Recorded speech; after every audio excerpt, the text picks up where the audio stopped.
Welcome to the 10-Minute Bible Hour podcast. Right now, we're going through the entire Bible to understand it as one big, cohesive story. We're covering one book each day, and this one's about 1 Kings.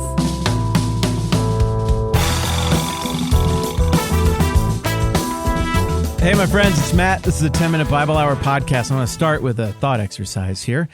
Let's imagine that the United States was founded 100 years before it actually was. If you like a dinner party or something where you get together and listen to podcasts and you want to impress everybody, you can just blurt out what that year would be now. Your window for impressing people has now closed. So we're going to say the United States started in 1676 for this exercise. And now we're going to imagine that right now, as you're listening to this, we're going to decide to write a summary and an evaluation of all the people who ever served as presidents of the United States. Well, there's a couple obvious questions we got to tackle before we put pen to paper here, right? And number one, how much detail are we going to go into? How long is this book going to be? And well, let's say we're going to keep it pretty succinct. So we're not going to be able to get into lots of detail on these guys' lives because we're more interested in how good a job they did, which leads to question number two. Well, how good a job they did based on what criteria? I suppose there are a lot of different ways that we could evaluate that, but we got to come up with criteria that transcends these 400 years, stuff that would apply equally to everybody. So we're going to go big picture, and these are the three questions that in this exercise we're going to evaluate based on. Number one, were they loyal to the United States of America, or were they loyal to some other nation, or were they bribable, corruptible? Were they just loyal to themselves, some kind of political mercenary? We're going to gauge them on that. Number two, were they just toward their subjects? Did they care about the people they governed? Did they serve the people they governed? And number three, did they stick to the ground rules, to the Constitution, the Bill of Rights, the civil liberty principles upon which the whole country was founded? Or did they just blow past all of that stuff to do whatever they were going to do? Now, maybe some of you are already starting to feel it right now, and you're like, I'm uncomfortable, though, because who's writing this book? Is it going to be somebody from a political persuasion that I don't like because they're going to get the evaluation all wrong? It's going to be stupid. Look, I can't speak to that part. And I'm not going to get into like who's right and who's wrong. I don't know. Okay, I know that was a lot, but we finally just got to where I wanted to be. If all of that made sense, then 1st and 2nd Kings are going to make a ton of sense as well. Just like 1st and 2nd Samuel, they're one book that gets divided up because of scroll length and other questions about the media on which they were written down and transmitted. We don't know who wrote these two books. Some people think it was Jeremiah, maybe Ezra. I'm not sure it's very important that it be one person or a well-known name. But even if somebody wanted to vigorously make the case that, no, it was written by this one big-name character, that one big-name character, you would still have to acknowledge, because of evidence internal to the text, that there were other contributors and that author or editor was drawing on some old sources, older stuff that was written down. Because again, we're covering like 400 years here. Think about what you were doing 400 years ago. This is a big swath of time that has to be taken into account here, and it makes sense that there might be more than one contributor to this whole thing. But in terms of what the project is, it's just like the one that you and I were talking about. Someone coming from a very specific set of assumptions, a very specific angle, is setting out to give us the story of Judah and eventually Israel. There's a split that happens early on here that we're going to talk about in just a second. But this somebody is trying to give us a big overview of the history of this era of God's chosen people, using the reign of each of the kings as a benchmark, as a storytelling tool to walk us through it. And we know that this someone has an angle because we can detect it in the pages. And that angle is that they seem very persuaded by what they read in the first 5 books of the Old Testament, particularly Deuteronomy. There's a bunch of nods to Deuteronomy in 1st and 2nd Kings. And if you recall from when we were just working on the book of Deuteronomy a few days ago, it centers around this second giving of the law. The old generation wandered around in the desert and they don't get to go into Canaan, but the new generation is ready to go in and take Canaan. And old man Moses lays it all out again, like, here, this is what you got to do. This is what the law says. This is what God wants. This is what the covenant is. And then he renews the covenant with this new generation before they follow Joshua into the promised land. And as we've already talked about so many times, what is that covenant? Well, the one that God made with Moses is, I'm going to be your God, you're going to be my people, and everybody's going to know that I'm your God and you're my people, because when you obey me, I'm going to bless you, and when you disobey me, I'm going to punish you.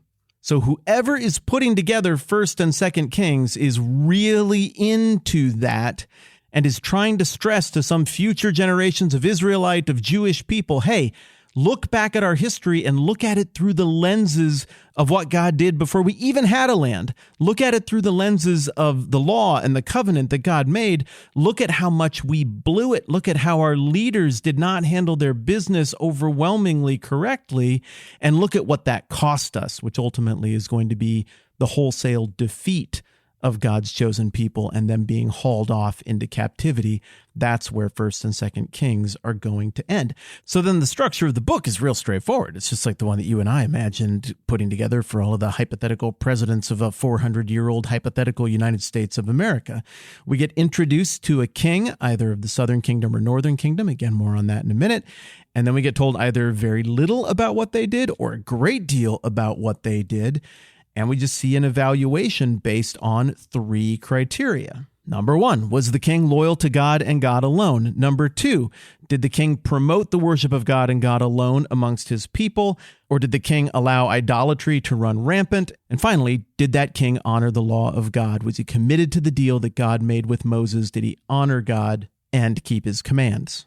Over the course of 1st and 2nd Kings, depending on how you count it all, we're going to see roughly 40 kings evaluated in this manner.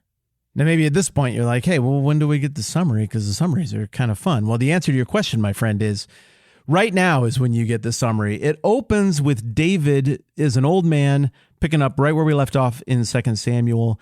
And just like those last 4 cryptic chapters of 2 Samuel where we see the good stuff about David and the bad stuff about David, so we get the same thing at the beginning of 1 Kings. It is clear that Solomon is going to win out and he is going to sit on his father's throne. And much like old man Moses making his parting words to his people and old man Joshua making his parting words to his people that they should follow God and be faithful and loyal to him, so old man David does the same thing with Solomon.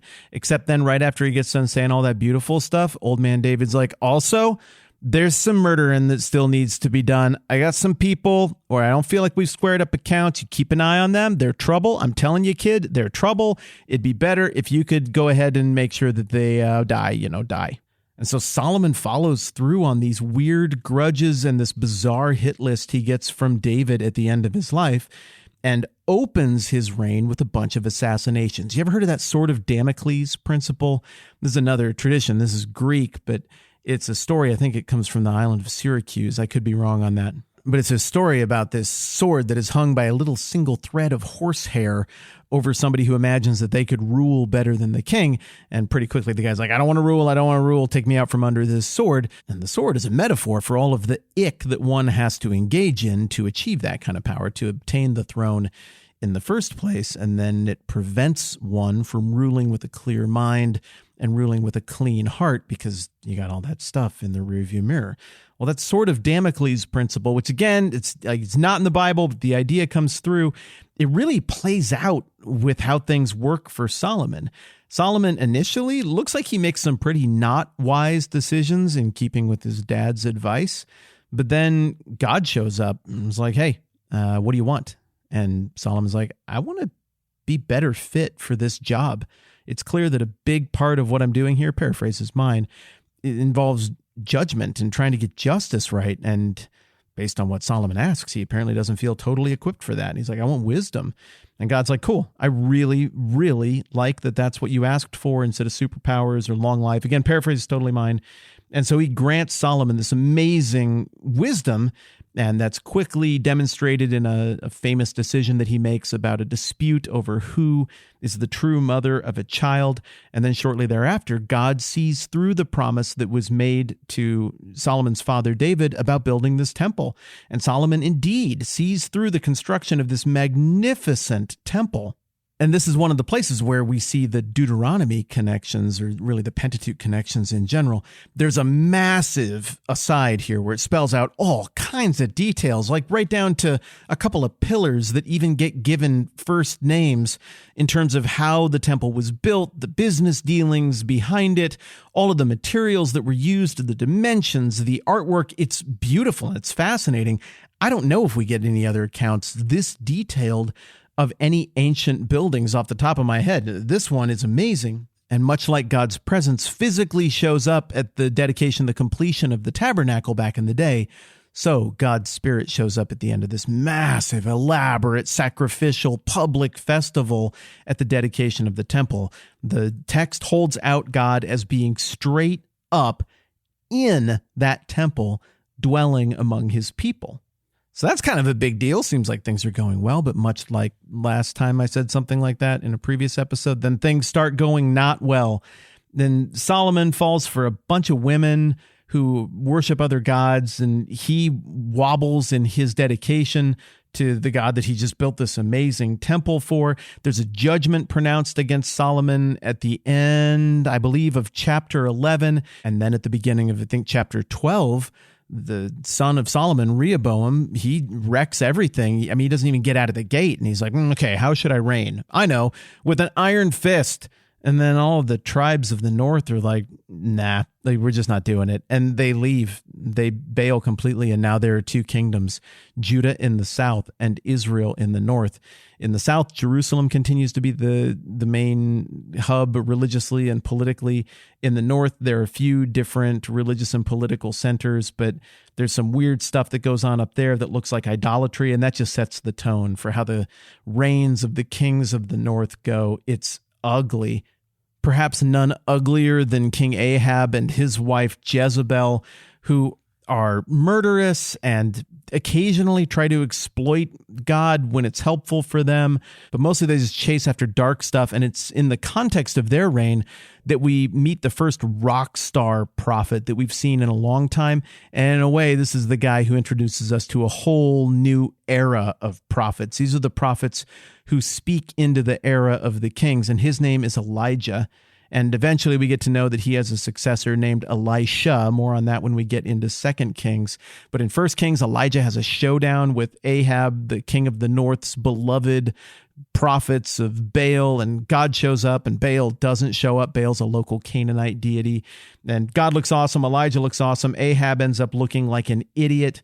And 1 Kings ends with a bunch of the prophecies of doom pronounced by Elijah against Ahab and Jezebel coming to pass, their reign ending, and a new rhythm being established from a literary perspective that we're going to carry with us into 2 Kings, where you've got these questionable rulers, most of whom turn out to be a total flop. All of the northern kings, in fact, fail that threefold test that I brought up a little bit earlier. But this new structure that we see is we get an account of how those kings fail, or occasionally in the south get it right, and there are prophets there speaking into the situation.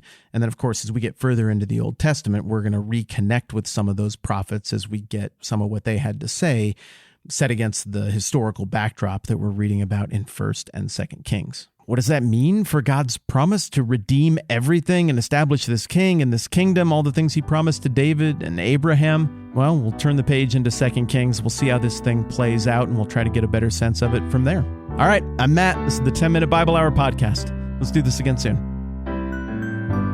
This podcast is supported by many of you at patreon.com/the TMBH podcast. We're grateful because it supports our family.